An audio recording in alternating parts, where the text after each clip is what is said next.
दोस्तों आज हम बात करेंगे किसी भी एग्जाम को क्रैक करने के लिए सबसे इंपॉर्टेंट क्राइटेरिया, और वो है नोट्स। अगर आप मुझसे पूछते हैं कि विदाउट नोट्स क्या मैं कोई एग्जाम क्रैक कर सकता हूं, तो दोस्तों कोई भी बड़ा एग्जाम विदाउट नोट्स क्रैक नहीं हो सकता। दोस्तों रिसेंटली हमने एक वीडियो बनाई थी 3 secret study tips to score highest in exams, जिसमें मैंने आपको अपनी जर्नी बताई थी from 50% in 12th to 99.45 percentile in GATE. उन 3 टिप्स में एक टिप ये थी कि नोट्स बनाना बहुत ज्यादा इंपॉर्टेंट है। तो चलिए आज हम बात करते हैं कि नोट्स बनाना इंपॉर्टेंट क्यों है और बेस्ट नोट्स किस तरीके के होने चाहिए।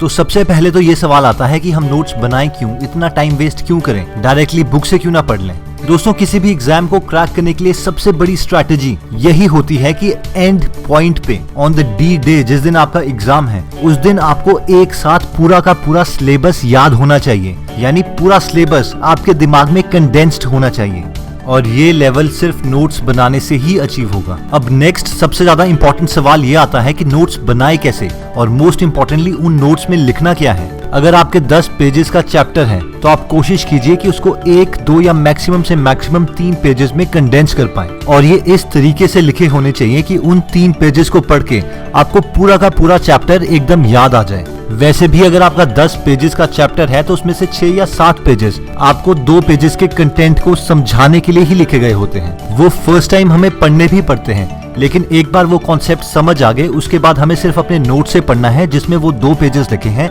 जो कि एक्चुअल में कॉन्सेप्ट हैं, ना कि उनकी एक्सप्लेनेशन। दोस्तों सेकंड जो सबसे ज्यादा इंपॉर्टेंट पॉइंट है वो ये है कि आपके नोट्स एकदम एग्जाम ओरिएंटेड होने चाहिए। इसके लिए आप 2 काम कर सकते हैं। सबसे पहले तो जो भी आपका सिलेबस है उसकी हार्ड कॉपी आपके पास अवेलेबल होनी चाहिए। अब जब भी आप कोई चैप्टर स्टार्ट करें तो अपनी सिलेबस में से सबसे पहला आर्टिकल उठाइए और उसे कवर कीजिए। अगर आपकी बुक में एक्स्ट्रा आर्टिकल्स हैं जो आपके सिलेबस में नहीं है तो आपको वो कवर नहीं करने हैं। दूसरी चीज जो आप कर सकते हैं वो लास्ट ईयर्स के क्वेश्चंस उठा के उन्हें देख सकते हैं कि किस किस तरह के क्वेश्चंस पूछे गए हैं। इस तरह से आप उसको इंट्यूटिवली एनालाइज कर सकते हैं कि कौन सा पोर्शन ज्यादा इंपॉर्टेंट है और कौन सा कम।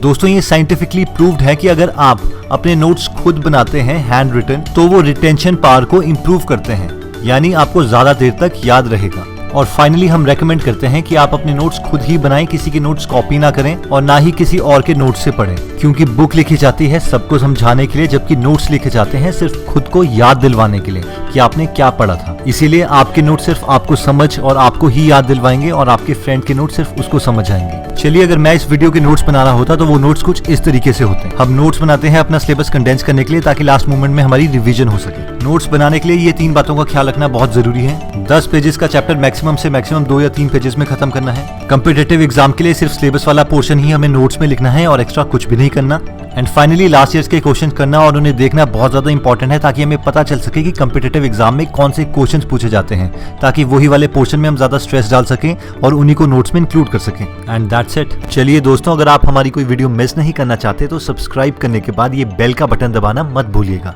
और अगर आपको हमारा ये वीडियो पसंद आया तो आप इसे लाइक कर सकते हैं। अगर आपको लगता है ये वीडियो आपके किसी फैमिली मेंबर या फ्रेंड के काम आ सकता है तो आप ये वीडियो उनके साथ शेयर कर सकते हैं। आप हमारे साथ फेसबुक पे भी जुड़ सकते हैं, Facebook/Great Ideas Great Life।